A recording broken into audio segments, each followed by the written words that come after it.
चिमुकलं जग second inning भाग 2. शिरीषने गाडी काढली. आनंदी त्याच्या बाजूला जाऊन बसली.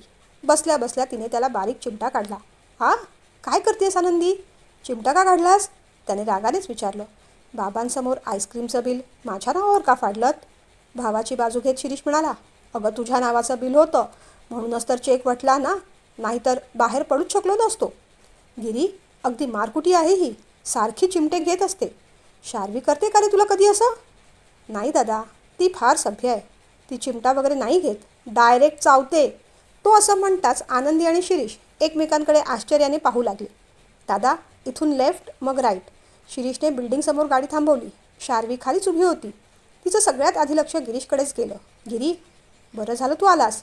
तुझी फार आठवण येत होती रे, पण फारच अशक्त दिसतोयस. आराम करत जा. उगी सारखं सारखं ते डोरेमॉन पाहत राहू नकोस, ती म्हणाली. मग ती पुढे झाली. शिरीषला पाहून म्हणाली, सर, मी या बिल्डिंगमध्येच राहते. चला सगळ्यांनी वर. तेवढ्यात शिरीष म्हणाला, शार्वी, आज नको. आज आम्हाला लवकर घरी जायचं आहे. आईस्क्रीम खायला चाललो आहे अशी थाप मारून आम्ही घरून निघालो आहे. उगीच उशीर झाला तर बाबा ओरडतील. आपण लवकर शॉपिंग करू म्हणजे आम्हालाही लवकर निघता येईल, शिरीष म्हणाला. मग ती आनंदीकडे गेली. तिला छान मिठी मारली. चला मॅडम, आपण शॉपमध्ये जाऊया. मारियाने उघडलं शॉप. शार्वी, तू यांना सर आणि मला मॅडम नको गं म्हणत जाऊस. ऑफिसमध्ये कदाचित यांना सर म्हणावं लागतही असेल, पण त्या व्यतिरिक्त सर नको म्हणूस. मला तर फक्त आनंदीच म्हण. मला सगळे आनंदीच म्हणतात.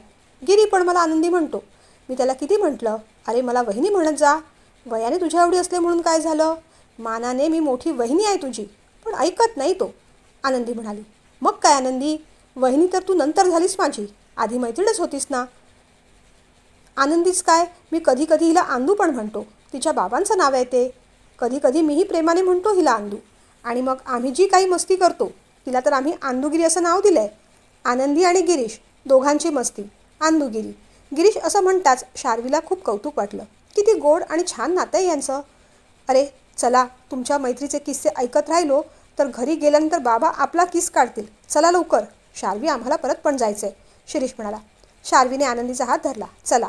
मारिया त्यांची वाट पाहतच होती. तिने भराभर स्कर्ट, मिडी, फ्रॉक दाखवले. आनंदी, हा ब्लॅक छान आहे, हा घे ना, शिरीष म्हणाला. अहो नको, किती ट्रान्सपरंट आहे तो. मग ही मिडी घेतेस? ही पण छान आहे. अहो नको, स्लीवलेस आहे ती. मग तो स्कर्ट घे, तोही छान आहे. नाही नको हो, गुडघ्यापर्यंतच आहे तो. मग नऊवारी साडी घेतेस का? मारिया, तुमच्याकडे नऊवारी साडी असेल तर दाखवा हिला. शिरीष रागावला तसे सगळेच चपापले. दादा, अरे शांत. मग काय करू गिरी, आपण इथे खरेदीला आलो आहे, तेही एवढ्या कष्टाने. आणि आता हिचं बघ काय चाललं आहे. हे ट्रान्सपरंट आहे, ते स्लीवलेस आहे, ते शॉर्ट आहे, शिरीष म्हणाला. शिरीषला बाजूला घेत मग गिरीशने समजावलं. अरे कम्फर्टेबल नसेल वाटत तिला, पण इथे खूप व्हरायटी आहे. तिला आवडेल तो घेऊ दे. तू रागावू नकोस तिच्यावर. आनंदी पण आता लाल लाल होऊ लागली होती. ती रडते की काय अशीच गिरीशला भीती वाटली.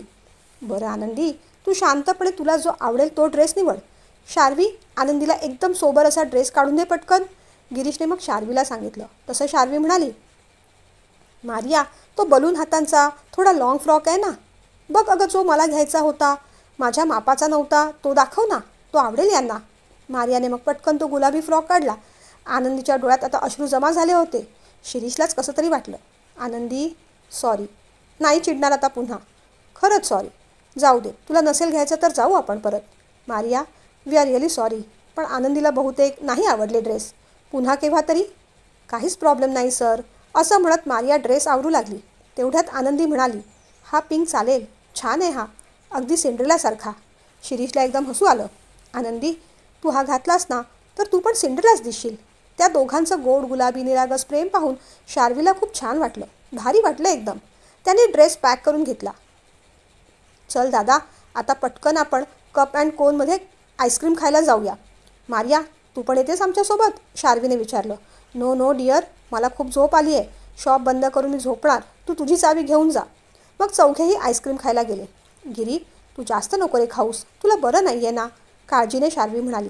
ठीक आहे आता मी, असं म्हणत चौघांनी आईस्क्रीम मागवलं. आनंदी, स्ट्रॉबेरी आईस्क्रीम आवडतं तुला, शिरीषने हळूवारपणे विचारलं. ती अजूनही रागातच होती.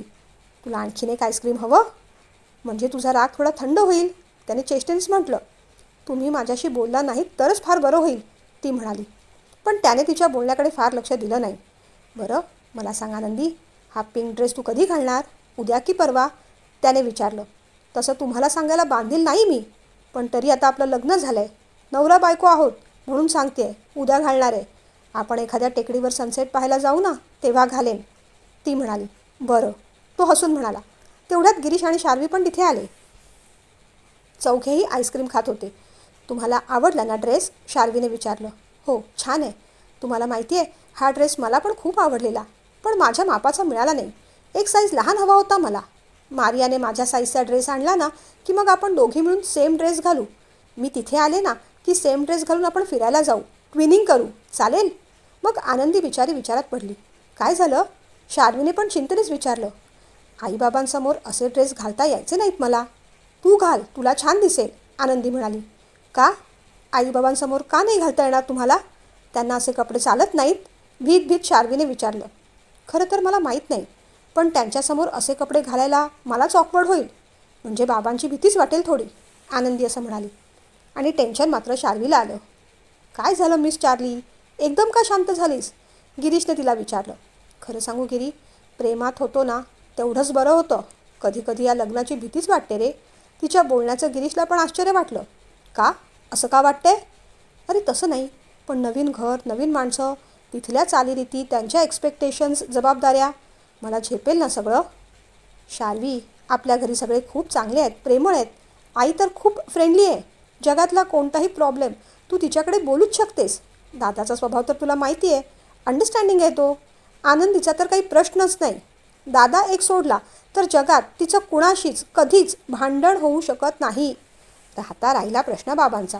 बाबा शिस्तीचे आहेत खरे, घराची शिस्त मोडलेली आवडत नाही त्यांना, पण बाकी तेही प्रेमळच आहेत. आणि तुला तर माहिती आहे, मुलींना तर ते फार ओरडतसुद्धा नाहीत, गिरीश म्हणाला. फार ओरडत नाहीत, पण कधीतरी ओरडतातच ना? शार्वीने घाबरत विचारलं. हो, चुकलं तर ओरडतात. पण चुकलं तरच. मला खात्री आहे, छोट्या मोठ्या चुका तू करणारच नाहीस.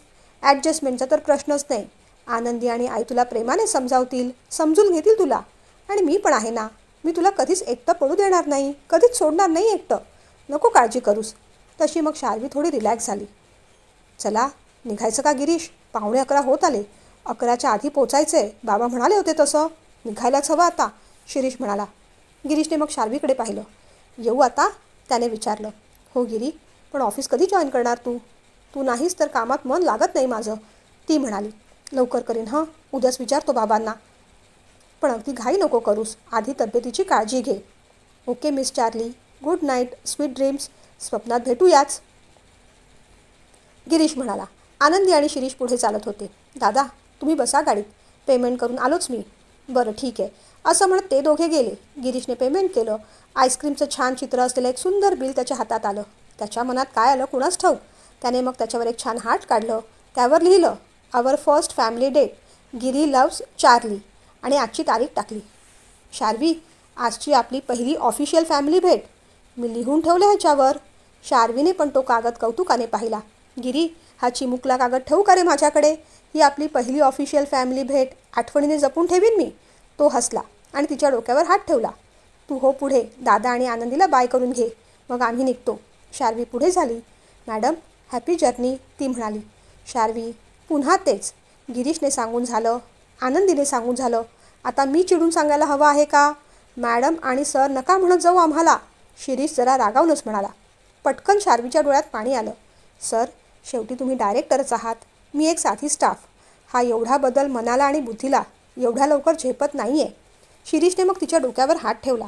अहो, पण लवकरात लवकर झेपावा लागेलच ना. एकदा का तुमचं लग्न झालं की मग तुम्हीसुद्धा आमच्या कुटुंबाचा हिस्सा होणार आहात. आणि आमच्या बाबांचं त्यांच्या सख्ख्या मुलांपेक्षा सुनांवरच जास्त प्रेम आहे. त्यांना कधी आमचा राग आला ना, तर उद्या तुम्ही डायरेक्टर व्हाल आणि आम्ही तुमचे स्टाफ.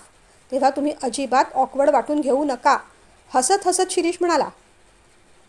अरे दादा, तू तिला सांगतोयस, पण तूही तिला अहो जाऊच म्हणतोयस की. तू तिला फक्त शार्वी म्हण, ती तुला दादा म्हणेल, आनंदीला वहिनी म्हणेल, आणि मला अहो. मग शार्वीने समकून त्याच्याकडे पाहिलं आणि त्याचा हात पकडला. त्याचं मनगट तिने पुढे ओढलं. तेवढ्यात गिरीश म्हणाला, बघ बघ आनंदी, बघून घे हां, आता ही माझ्या मनगटावर चावेल. तुला हिच्याकडून ट्रेनिंग घ्यायची असेल तर घेऊ शकतेस तू, खूप एक्सपर्ट आहे ही चावण्यामध्ये. मग शार्वी भानावर आली. आणि तिने त्याचा हात सोडला. आनंदी आणि शिरीषला खूप हसू आलं. बरं शार्वी, येऊ आम्ही? आम्ही तिथून आलो की तू घरी ये, शिरीष म्हणाला. यावेळेस ती पण सहजपणे बोलून गेली. हो दादा, नक्की. हॅपी जर्नी वहिनी. बाय गिरीश, शार्वी म्हणाली. Not fair. आनंदीला वहिनी, शिरीषला दादा आणि मला गिरीश. काय गं, अहो म्हणायला सांगितलं होतं ना तुला. आता नाही, पण लग्नानंतर अहोच म्हणावं लागेल तुला. माझी आई बाबांना अहोच म्हणते. आनंदीसुद्धा दादाला अहोच म्हणते. तुलासुद्धा मला अहोच म्हणावं लागेल. कळलं का? गिरीशने जरा आवाज चढवतच म्हटलं. शार्वी बिचारी गोंधळली, थोडीशी घाबरली बावरली. शार्वी, हा अगदी नोबीत आहे. तू याच्या नादाला कुठे लागतेस? तो म्हणतो तसं काही नाही. तू बिंदास त्याला गिरीशच म्हण. कुणी काही म्हणणार नाही.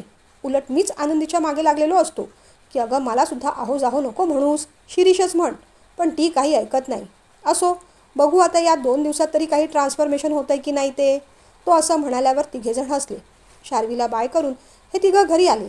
शार्वी मात्र सगळ्या घडलेल्या गोष्टींचा विचार करत राहिली. गिरीशने दिलेलं ते छोटंसं बिल, त्यांच्या पहिल्या वहिल्या फॅमिली डेटचं, ते बिल हातात घेऊन ती कितीतरी वेळ विचार करत राहिली. आपल्याला कोणत्या आणि किती गोष्टींच्या ॲडजस्टमेंट कराव्या लागणार आहेत, काही अंदाज येत नव्हता. आपण कितीही बोल्ड असलो तरी लग्न ही गोष्टच अशी आहे की तिथे हुरहुरी लागतेच. त्या नवीन घरात, वेगळ्या वातावरणात आपल्याला ॲडजस्ट करायला जमेल ना? आनंदी वहिनी किती सहजपणे ॲडजस्ट झाल्या तिथे. त्यांचा स्वभाव फारच गोड, लागवी आणि साधा आहे. पण आपल्याला हे जमेल का?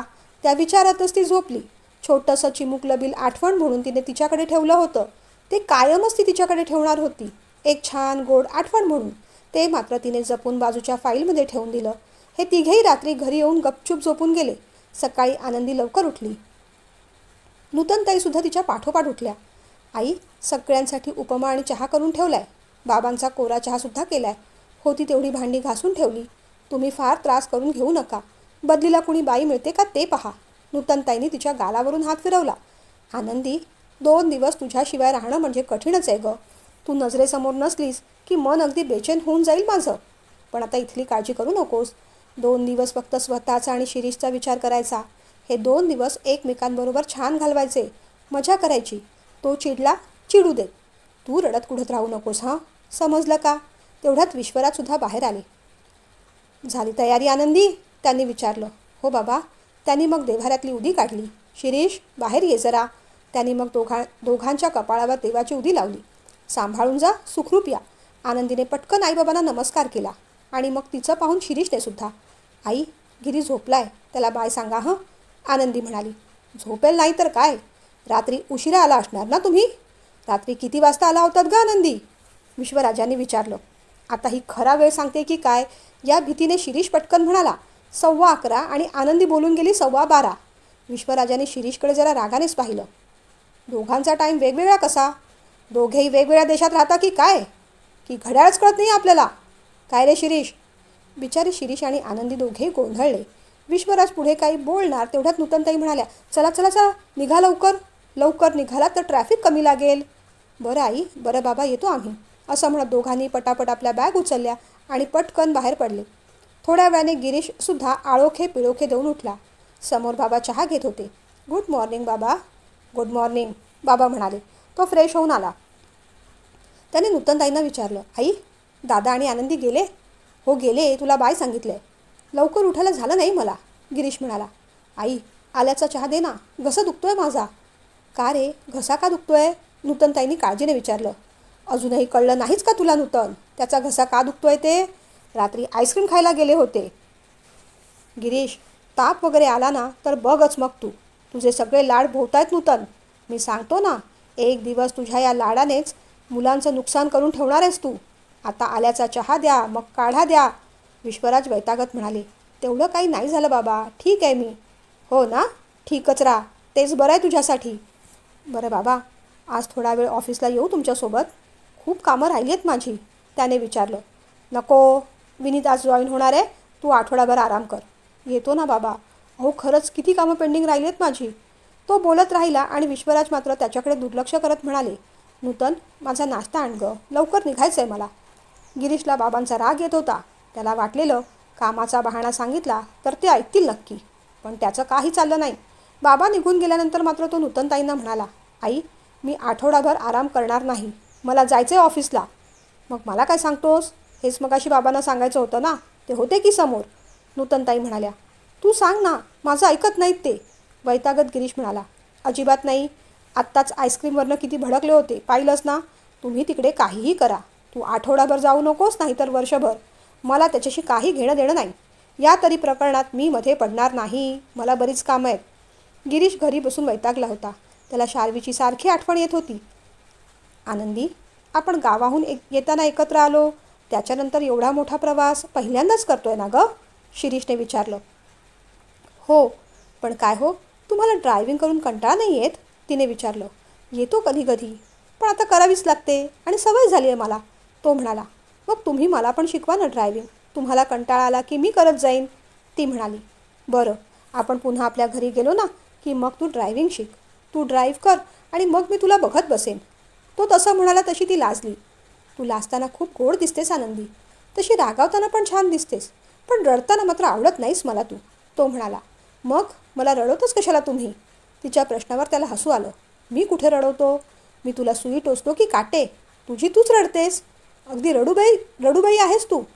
हेच तुमचं वागणं मला आवडत नाही. फार कुसक्यासारखं बोलता तुम्ही, एखाद्याच्या मनाला लागेल असं. आणि दुर्दैवाने तो एखादा म्हणजे प्रत्येक वेळेस मीच असते. फार फार दुष्ट आहात तुम्ही, ती म्हणाली. अजून तर दुष्टपणा मी केलेलाच नाही. जेव्हा करेन ना तेव्हा समजेल. गावी आठवतं ना, माझ्या मिठीतून सुटण्यासाठी कशी धडपड करत होतीस ते? डोळे मिचकावत तो म्हणाला. हो, आठवतं ना. बाबांचा व्हिडिओ कॉल पाहून फ्रेममधून कसे पळून गेला होतात तुम्ही बाहेर. भित्रे कुठले. असं? मला भित्रा म्हणालीस ना? सोडणार नाही आज तुला. लाजेने तिने मान फिरवली. अहो, उसाचा रस घेऊया का? मला फार आवडतो. त्याने गाडी जरा बाजूला केली. दादा, एक उसाचा रस द्या, तो म्हणाला. का? तुम्ही नाही घेणार? तिने विचारलं. मला नाही आवडत. फार गोड असतो तो. थंडगार उसाचा रस घेऊन तिला बरं वाटलं. कशी आहेस गं तू आनंदी? आपला नवरा बाजूला बसलाय, त्याला विचारावं, उसाचा रस घेणार का? पण छे, ग्लास घेतला आणि लावला तोंडाला. घटा घटा रस प्यायलीस. शिरीष म्हणाला. तिला कसं तरीच वाटलं. सॉरी हो, तुम्ही म्हणालात ना तुम्हाला आवडत नाही, म्हणून नाही विचारलं. हा चालेल का? उष्ट आहे पण, ती म्हणाली. उष्ट आहे म्हणूनच चालेल, असं म्हणून त्याने मग 2 घोट तिच्या ग्लासमधला रस घेतला. हं, घे. पण आता हा माझा उष्टा झाला, तुला चालेल का? तिनेही नाजूकपणे ग्लास ओठाला लावला. बोलली काहीच नाही. न बोलताच त्याच्या प्रश्नाचं उत्तर त्याला मिळालं. त्यालाही खूप आनंद झाला. खरं सांगू आनंदी, स्वीट डिश आवडत नाहीत मला फार. फक्त एकच गोड फार फार आवडतं मला. कोणतं? तिने कुतूहलाने विचारलं. तू. खरंच रसमलाई आहेस माझी तू, डोळा मारत म्हणाला. आणि ती रसमलाईसारखीच गोड लाजली. शार्वी मॅडम, मोठे सर तुम्हाला आत बोलावत आहेत. पांडूने निरोप दिला तशी शार्वी थोडी अलर्ट झाली. तिच्या डोक्यावर आता दुहेरी टेन्शन होतं. सर ऑफिसच्या कामाबद्दल काही विचारतील की पर्सनल? ऑफिसच्याच कामाचं असेल. सगळ्या एम्प्लॉईजचा पर्सनल डेटा भरायला सांगितला होता. बरं झालं काल ही फाईल घरी जाऊन पूर्ण केली. बहुतेक याबद्दलच काहीतरी विचारतील. ती उभी राहिली. आपली कुर्ती उगीच मागून पुढून ठीक केली, केस ठीकठाक केले. फाईल घेतली आणि ती सरांच्या केबिनमध्ये गेली. मे आय कम इन सर? तिने विचारलं. हां, ये. काल फाईल दिली होती ती झाली पूर्ण? विश्वराजाने विचारलं. झाली सर. पाहू मला जरा. विश्वराजाने फाईल तिच्या हातातून घेतली आणि आपल्या टेबलासमोर ठेवली. बरं, हे कामाचं झालं. आता थोडं पर्सनलही बोलायचं होतं मला. तशी तिची धाकधूक वाढू लागली. या शनिवारी मामांना बोलवायला जमेल ना? संध्याकाळी आमच्या घरी जेवायलाच या. तोपर्यंत शिरीष आणि आनंदी पण आले असतील. हो सर, चालेल. एवढं बोलेपर्यंत तिला खोकला आला. काय झालं? तब्येत बरी नाही का तुझी? आवाज पण बसलेला दिसतोय. आईस्क्रीम आणि कोल्ड्रिंक घेतलंस की काय तू? विश्वराजाने विचारलं. हो सर, काल आईस्क्रीम खाल्लं ना, असं ती बोलणारच होती, पण आठवलं, हे सांगायचं नाही आहे. नाही सर, आईस्क्रीम कोल्ड्रिंकने नाही. आता क्लायमेट चेंज होतं आहे ना, थंडी होती, गरमी सुरू झाली, त्यामुळे थोडी तब्येत नरम गरम आहे. पण फार त्रास नाही, घसा दुखतोय फक्त. हां, वाटलंच मला. क्लायमेट चेंज म्हटलं ना तर थोडाफार त्रास होतोच गं, पण त्याला काही करता येत नाही. आपण मुद्दामून चुकीचं वागायचं नाही. आमच्या इकडे पण 3 उंटावरचे शाणे आहेत ना, त्यांना सांगितलेल्या गोष्टी पटत नाहीत गं. मध्येच त्यांना रात्री अपरात्री आईस्क्रीम खायची हुक्की येते आणि मग ह्यांना सर्दीच होईल, खोकलाच होईल, घसाच दुखेल आणि मग माझ्या बायकोला कामाला लावतील. आई, आल्याचा चहा करून दे. काढा करून दे. जाऊ देत, त्यांचं कितीही गुणगान केलं ना तरी कमीच. पण तू शहाणी आहेस, त्यांच्यासारखी नाहीस. नाहीस ना, विश्वराज म्हणाले. नाही? शार्वीने मूर्खासारखा प्रश्न विचारला. अगं नाही असं मलाच उलट काय विचारतेस? तू मूर्ख नाहीस यावर तुझा विश्वास नाही का? विश्वराज असं म्हणाल्यावर शार्वी चांगलीच घाबरली. बरं जाऊ देत, ये तू आता. वाटल्यास संध्याकाळी डॉक्टरांकडे जाऊन ये हां. विनीत जॉईन झालाच आहे. त्याचं काम त्याला परत दे. त्याला थोडं गिरीशचं सुद्धा काम दे. 2 दिवस शिरीषची सगळी कामं मी करीन. त्याच्या रिलेटेड काही सह्या वगैरे हवे असतील तर डायरेक्ट माझ्याकडेच ये. हो सर, येऊ मी? तिने विचारलं. हो ये. अगं जरा समोरच्या रॅकमधली सगळ्यात वरची बॉक्स फाईल द्यायला जमेल का तुला? हो सर, देते ना. तिने चटकन मोबाईल खाली ठेवला. जाडजूड फाईल दोन्ही हाताने बाहेर काढली. ती फाईल टेबलावर ठेवणार तेवढा तिचा फोन वाजला. गिरीशचा फोन होता. त्याचा फोटो विश्वराजाने पाहिला आणि खाली नाव होतं, माय स्वीट हार्ट. त्याच्यावरही त्यांची नजर गेली. शार्वीलाच मग कसं तरी झालं. तो फोन आता तसाच ठेवताही येईना आणि उचलताही येईना. छान. फाईल ठेवा इथे आणि हा फोन घ्या, आठ्या आणत ते म्हणाले. तिने चटकन मोबाईल उचलला आणि ती बाहेर पडली. काय बावळट आहेस का गिरीश? मध्येच का फोन केलास? मी सरांच्या केबिनमध्ये होते. तुझा फोन आलेला पाहिला त्यांनी. मग काय झालं? कामासाठीच फोन केला होता मी शार्वी, तो म्हणाला. अरे हो रे, चूक तुझी नाही, माझीच आहे. तुझंच नाव मी स्वीटहार्ट असं सेव्ह केलं होतं, ते पाहिलं त्यांनी. जाऊ देत शार्वी, आता त्यांना सगळं कळलं आहे. आपण कुठे कुठे आणि काय काय लपवणार आहोत, तो म्हणाला. बरं मला सांग, माझ्या लॅपटॉपमध्ये मिस्टर मेहतांचा काही ईमेल आला आहे का? आला असेल तर लगेचच तो बाबांना फॉरवर्ड कर. फार महत्त्वाचा आहे तो, विसरू नकोस हां. तू आता बिझी असशील, फ्री झालीस की बोलू आपण, असं म्हणत त्यांनी फोन ठेवला. तिने मग लॅपटॉप उघडला आणि मेल विश्वराज सरांना फॉरवर्ड केला. थोडा वेळ का होईना गिरीशने ऑफिसला यायला हवं होतं. तिला वाटून गेलं. संध्याकाळी ऑफिस उठायच्या आधी विश्वराजाने तिला पुन्हा केबिनमध्ये बोलावलं. गिरीशच्या लॅपटॉपमधून मेल तूच पाठवला होतास ना? मेहता ग्रुपचं एक महत्त्वाचं काम पेंडिंग आहे. तुला करायला जमेल ते? त्यांनी विचारलं. सर, जमेल तसं, पण माझ्यावर सुद्धा खूपच बर्डन आहे, ती म्हणाली. बरं ठीक आहे, मग गिरीशला सांगतो करायला. ते ऐकताच तिला आनंद झाला.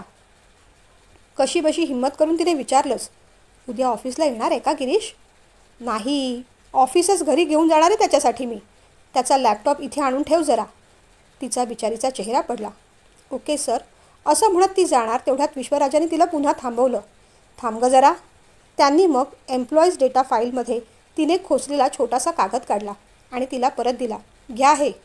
पर्सनल गोष्टी ऑफिसच्या फाईलमध्ये नकोत. तिने पाहिलं, ते कप अँड कोनचं कालचं बिल होतं.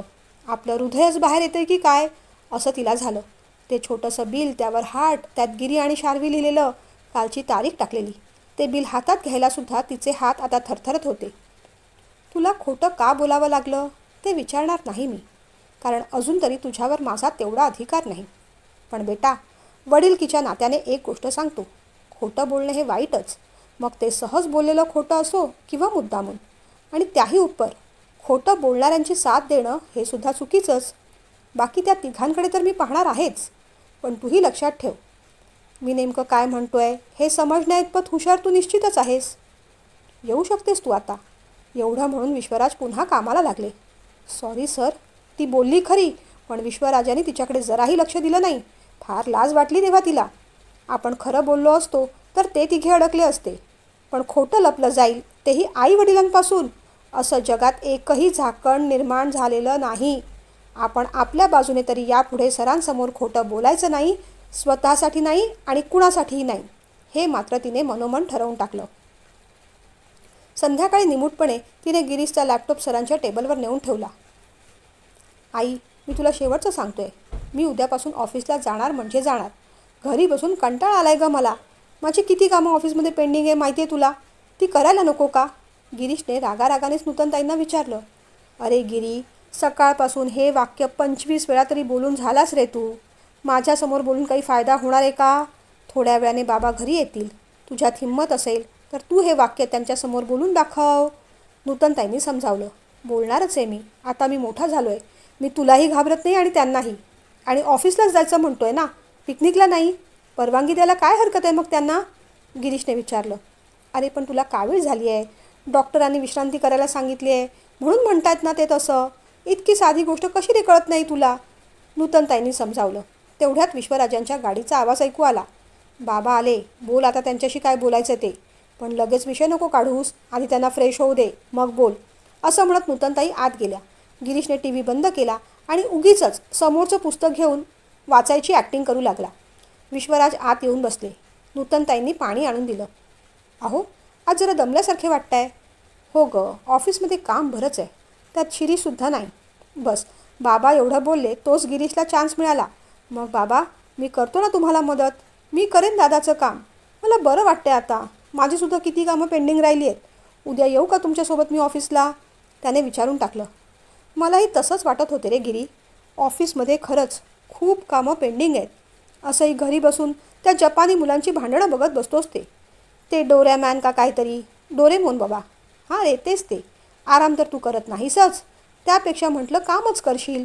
बाबा असं म्हणताच त्याला खूप आनंद झाला. मग उद्या येऊ ऑफिसला? त्याने विचारलं. नको रे, तू ऑफिसला येऊ नकोस. मी ऑफिसच तुझ्यासाठी घरी आणलं आहे. असं म्हणत बाबांनी त्यांच्या बॅगेतला लॅपटॉप काढला, त्याच्यासमोर ठेवला. मेहता अँड सन्सचं एक अर्जंट आणि इम्पॉर्टंट काम आलेलं आहे. उद्यापर्यंत पूर्ण करून ठेव. डिटेल्स मेलवर पाठवलेत तुला, विश्वराज म्हणाले. बाबा, मला नाही करायचं काम बीम काही. वैतागत त्याने लॅपटॉप हलक्या हाताने ढकलला. तसं विश्वराजाने रागानेच पाहिलं. मग गुपचूपपणे सरकवलेला लॅपटॉप त्याने पुन्हा स्वतःसमोर पुढे खेचला, ओपन केला आणि कामाला सुरुवात केली. रात्री झोपायच्या आधी आईबाबांचं बेडरूम बंद आहे ना याची खात्री करून गिरीशने शार्वीला फोन केला. हॅलो मिस चार्ली, काय म्हणतेस?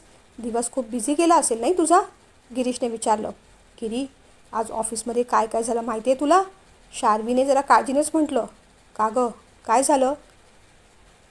म्हणजे बाबा मला तसं काही बोलले नाहीत, तो म्हणाला. आज सरांनी मला केबिनमध्ये बोलावलं होतं. खोकला आला तेव्हा मला विचारलं, तू सुद्धा आईस्क्रीम वगैरे खाल्लंस की काय? मग तू सांगितलं नाहीस ना तू आमच्याबरोबर होतीस ते? गिरीशने भीत विचारलं. नाही रे, नाही सांगितलं. नशीब, मला वाटलं तू बोललीस की काय. बोलली असतीस तर मग आमचं काही खरं नव्हतं, तो म्हणाला.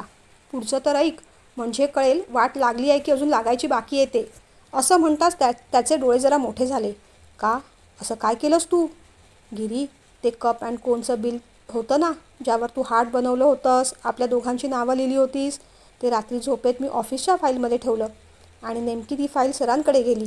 सरांनी बघितलं रे ते म्हणाले, त्या तिघांकडे मी पाहणारच आहे, पण तू खोटं बोलशील असं वाटलं नव्हतं मला. मला खूप लाज वाटली रे. मी खरंच सांगते गिरी, यापुढे या असल्या कोणत्याही प्लॅनमध्ये मी इन्व्हॉल्व्ह होणार नाही आणि इन्व्हॉल्व्ह व्हायची वेळ आली तर खोटं तरी बोलणार नाही. मी ठेवते फोन, खूप दमले आहे मी. असं म्हणून शार्वीने फोन ठेवला. पण गिरीशचं टेन्शन आता वाढायला लागलं. स्वतःहून तर आपण काही बोलायचं नाही, पण बाबांनी काही विचारलं. आपण एवढ्या रात्री शार्वीला का भेटायला गेलो? आनंदीसाठी मॉडर्न ड्रेस घेतला, हे सगळं बाबांना सांगता येईल का? मोबाईलचं नोटिफिकेशन वाजलं म्हणून त्याने मोबाईल पाहिलं. दादाचे खूप सारे मेसेज होते. त्याने तिकडचे फोटो पाठवले होते. त्या दोघांचे गोड गोड फोटो पाहून गिरीश त्याचं टेन्शन विसरून गेला. दादा आणि आनंदी एकत्र किती गोड दिसत आहेत.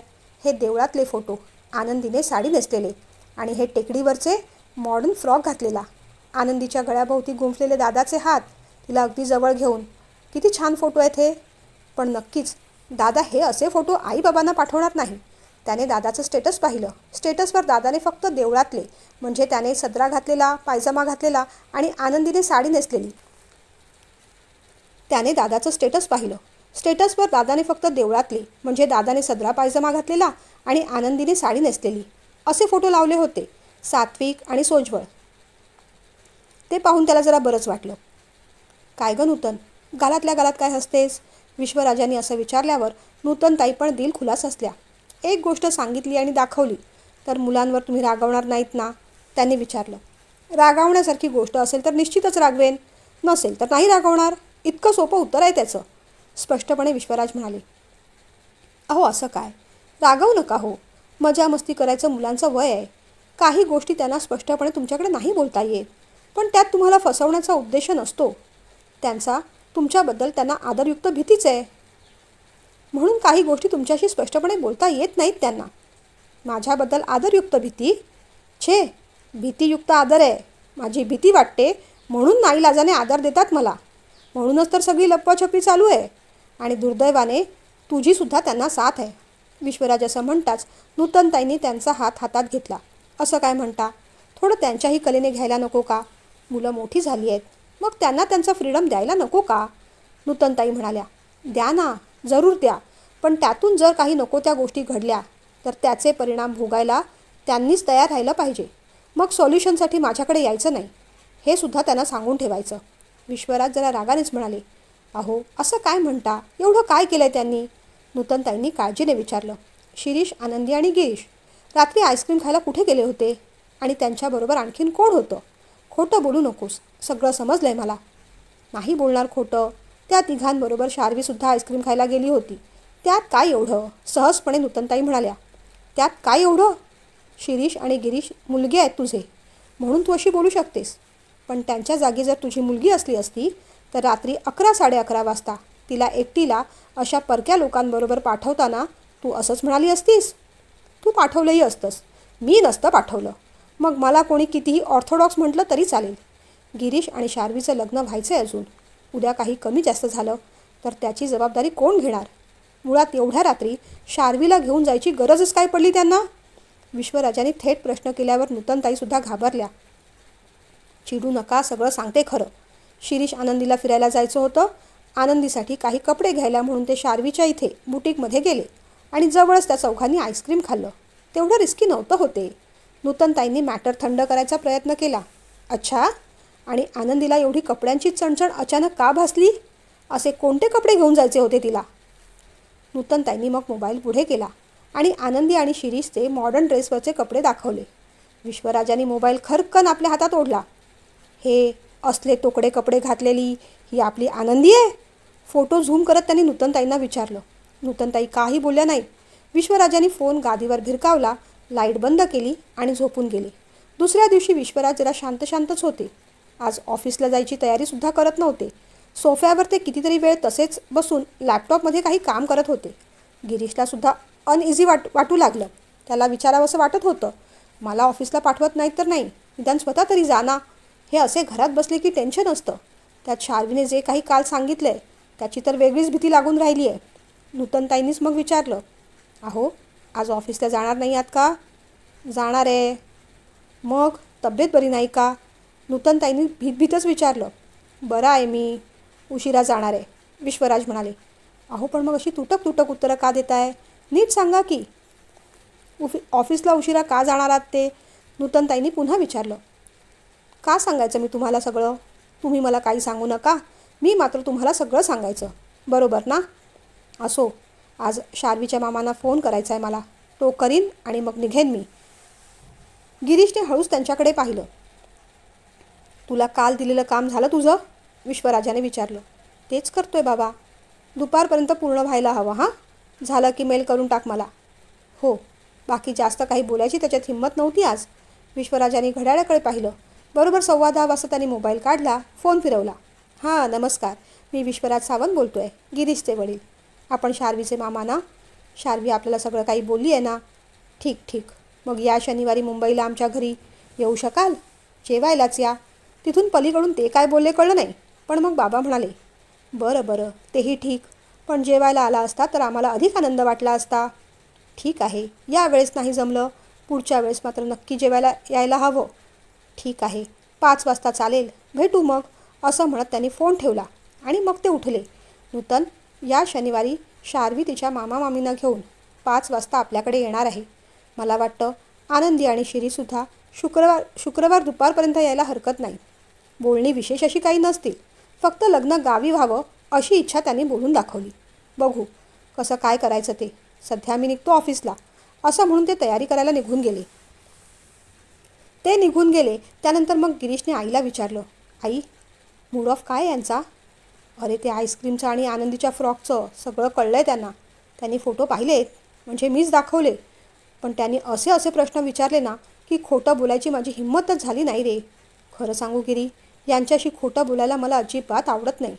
तुम्हा मुलांमुळे फार मरण होतं माझं. तुम्हा मुलांचं एक टोक आणि यांचं दुसरं. तुम्ही दोघेही आपापलं टोक सोडायला तयार नाहीत. प्रत्येक वेळेस मी तरी सुवर्ण मध्य कसा काढणार? आता शनिवारी सगळं व्यवस्थित पार पडू दे म्हणजे झालं. गिरीशला पण आता शनिवारचं टेन्शन येऊ लागलं होतं. शार्वी सांगत होती तिचे मामा चांगले आहेत, पण मामी जरा खडूस आहेत. मामी पटकन काही बोलायला नकोत. गिरीश अगदी विचारात गेला. तेवढ्यातच त्याचं लक्ष समोरच्या लॅपटॉपकडे गेलं. अरे बापरे, हे काम पूर्ण करून पाठवायचं आहे नाही का? आणि मग सगळे विचार झटकून तो कामाला लागला. आता पुढे मामा मामी येणार आहेत. आनंदी शिरीष परत येणार आहेत. त्या सगळ्यांच्या वागण्यावर नूतनताई आणि विश्वराजांची रिॲक्शन काय असणार आहे हे पाहणं खूपच मजेशीर आहे. पुढचा भाग ऐका नक्की.